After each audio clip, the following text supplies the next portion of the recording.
we've done a little bit with kind of different ways of looking at functions, and then we did a little bit with limits, and now we're going to look at a lot of information about the properties of functions, okay? So 1.2 is all about these properties of functions. We're going to start the 1.2 notes. We're going to get through domain and range. And then we're going to pause so we can practice a little bit with that.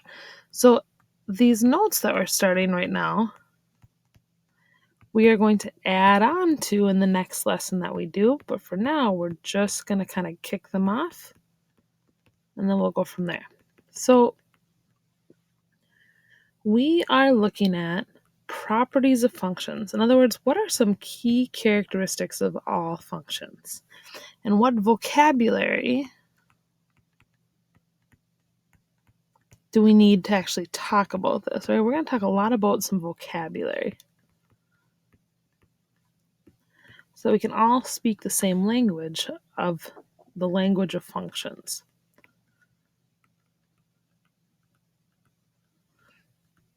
Okay? So, like I said, we're going to do a lot of things with functions. We're going to dive into these notes, and then we will add to these notes later. But first, you've been doing functions for a while, but we're still going to take some time to define them. Again, because of this vocabulary stuff, we want to make sure we all are speaking the same language and all have the same understanding of what these are. So a function is a rule or an equation. In a function, each input has just one output. Okay? The easiest way to check if something is a function or not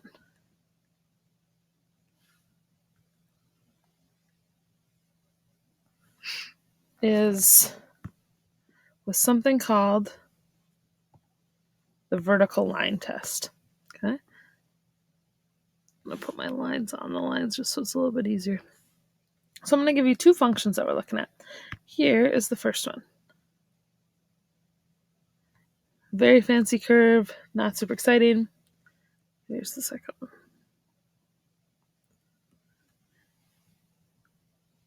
So in this first one, this graph right here passes the vertical line test, and so it is a function. Right? If you pass your driver's test, you are a driver. Over here, if I sketch in my vertical line, this one does not pass. If you do not pass your driver's test, you do not get to be a driver. So if you do not pass the vertical line function test, you are not a function. So again, we are using the vertical line test.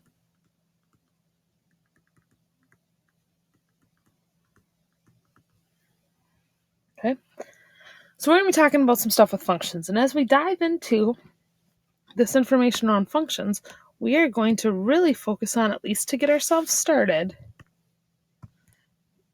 the language of domain and range. Domain, when we're talking about domain in terms of a function, domain is all possible x values.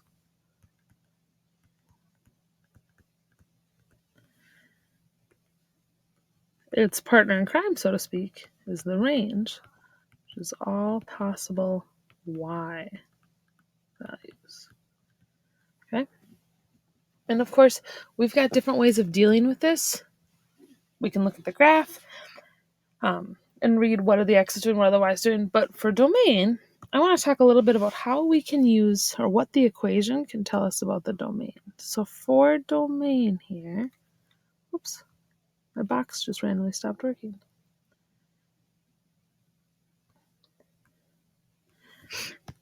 Some notes around domain. Usually, for most functions that we are going to study, usually the domain is all real numbers.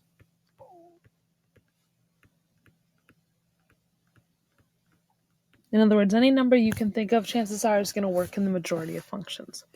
But there are at least 3 special cases, but we're going to just talk about these 3. So the first special case comes from, the first special case is in terms of a square root. And when we look at anything involving a square root, we cannot have negatives under our square root. So I'm going to say no negatives underneath our square root, which means that under the square root, we are dealing with things that must be greater than or equal to 0. If we have a fraction, we cannot have 0 in the denominator. The denominator cannot equal 0. And if we have logarithms, log base b, whatever we are logging cannot be negative, and it cannot be 0. And so all that leaves us with are the positive numbers where x is greater than 0. Okay, so those are kind of our 3 special cases. We're going to kind of do some different things where we're looking at graphs and where we're looking at equations, and we're going to try some things in Delta Math. So I'm going to pause us here. We've got some room left on our little paper, so to speak. And we'll come back to these notes and we'll finish because there's lots more key characteristics that we're going to talk about, but I want to make sure